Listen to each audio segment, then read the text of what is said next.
శ్రీగురుభ్యో నమః. శ్రీ మహాగణాధిపతయ నమః. శ్రీ సరస్వతి నమః. భక్తులరా, వ్యాస మహర్షి రచించిన భాగవత మహాపురాణం చెప్పుకున్నాం. ఇందులో భాగంగా మనం 2 స్కందాలు పూర్తి చేసి 3వ స్కందంలో 28 భాగాలుగా చెప్పుకున్నాం. ఇంతకుముందు మనం ప్రతి శ్లోకం దాని అర్థం చెప్పుకున్నాం. ఇప్పుడు కేవలం అర్థం మాత్రమే చెప్పుకుంటున్నాం.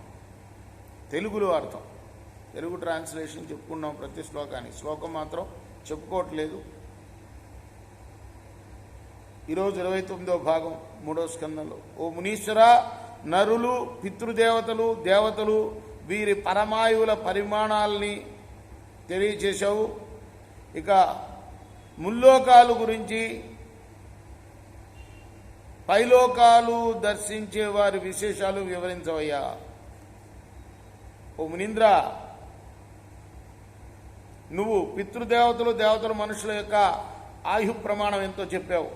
దృఢమైన యోగ సిద్ధి వల్ల ప్రాప్తించిన నేత్రాలతో ముల్లోకాలకు అతీతులై బాహ్య జ్ఞానం కలిగి లోకాలను ఆలోకించే వారికి కలిగే కాల పరిమాణం ఎటువంటిదో నాకు తెలుపు అంటే అప్పుడు మైత్రేయుడు ఈ విధంగా చెప్తున్నాడు.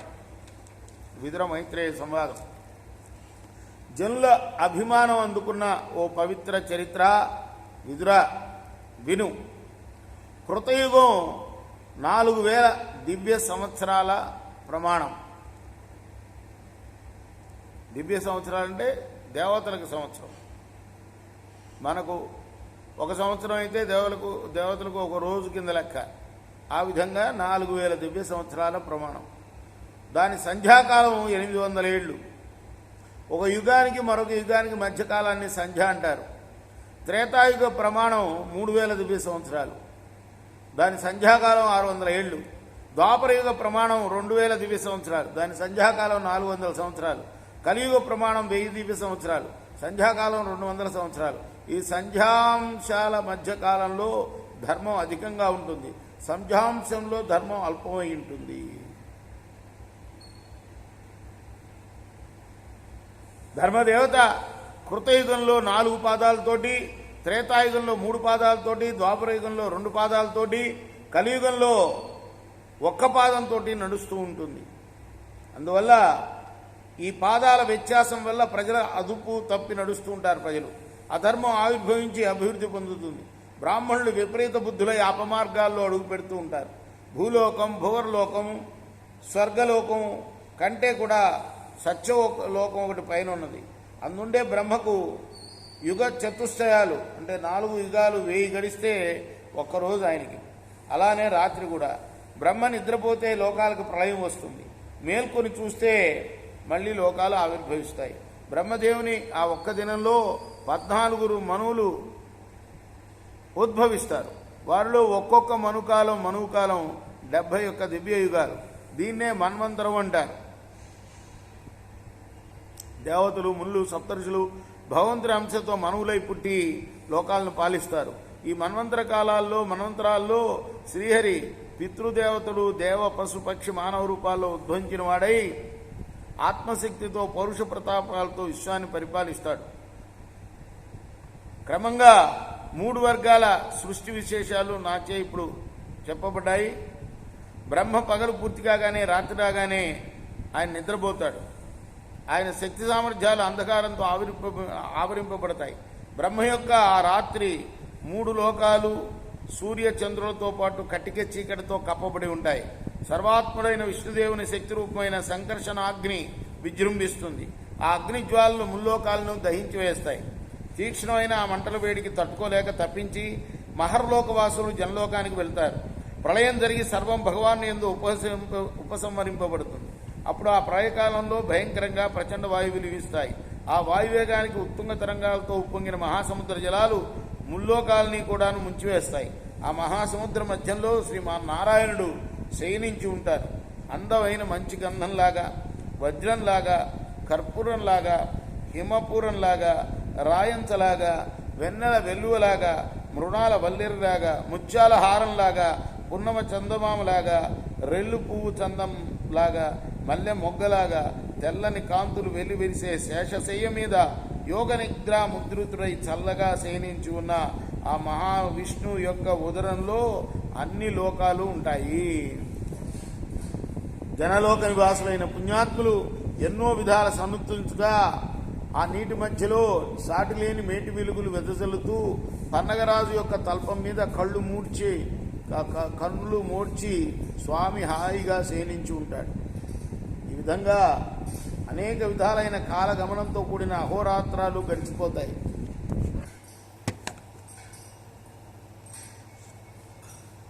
మానవుల ఆయు ప్రమాణం 100 సంవత్సరాలు అయినట్లే బ్రహ్మదేవుని పరమాయువు కూడా 100 సంవత్సరాలే. ఆ 100 సంవత్సరాల మొదటి సగాన్ని పూర్వప్రార్థం అని, రెండవ సగాన్ని అంటే బ్రహ్మదేవుని ఆయుర్దాయంలో సగభాగానికి ద్వితీయ ప్రార్థం అని అంటారు. ఈ విధమైన పూర్వప్రార్థ కాలం బ్రహ్మకల్పం అవుతుంది. ఆ కల్పం మొదట్లో బ్రహ్మ పుట్టడం వల్లనే దాన్ని బ్రహ్మకల్పం అంటారు. దీన్నే శబ్ద బ్రహ్మం అని కూడా అంటారు. ఇప్పటికీ పూర్వ పదార్థం గడిచిపోయింది, ప్రస్తుతం ఉత్తర పదార్థం జరుగుతున్నది. విదురా విను, అఖిల లోకాలకు ఆశ్రయమై ఉండే పద్మం నలిన నాభుని యొక్క నాభి అనే సరస్సు నుండి ఉద్భవించిన కాలం ఇది పద్మకల్పంగా ప్రసిద్ధికెక్కింది. పూర్వ పదార్థం ఆదిలోనిదైన బ్రహ్మలోకాన్ని గూర్చి చెప్పగా విన్నావు కదా. ద్వితీయ పదార్థం సంగతి విను. ఈ ద్వితీయ పదార్థం మొదట్లో హరి వరాహ రూపాన్ని ఎప్పుడు ధరిస్తాడో అది వరాహకల్పం అని చెప్పబడుతుంది. అటువంటి వరాహకల్పం ప్రస్తుతం జరుగుతుంది. కాలస్వరూపుడై దీపించే కమలాక్షుడు, ఆద్యంతాలు లేని మహాపురుషుడు.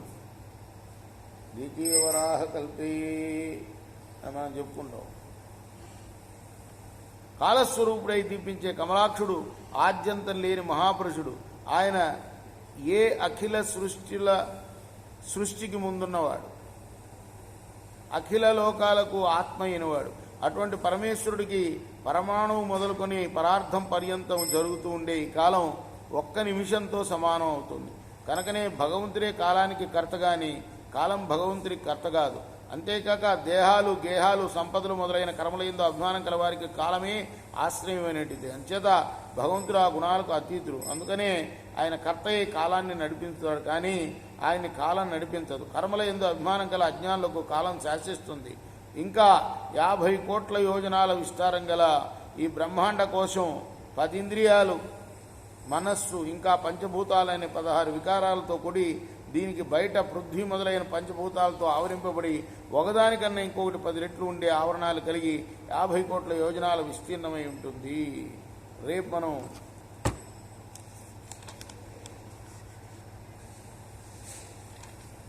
30వ భాగం చెప్పుకున్నాం.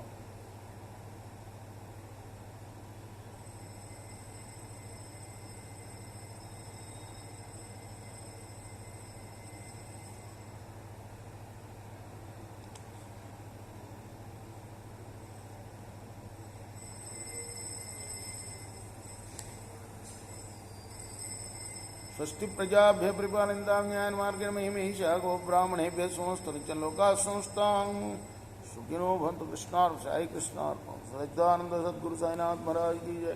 जय कोरा हारती।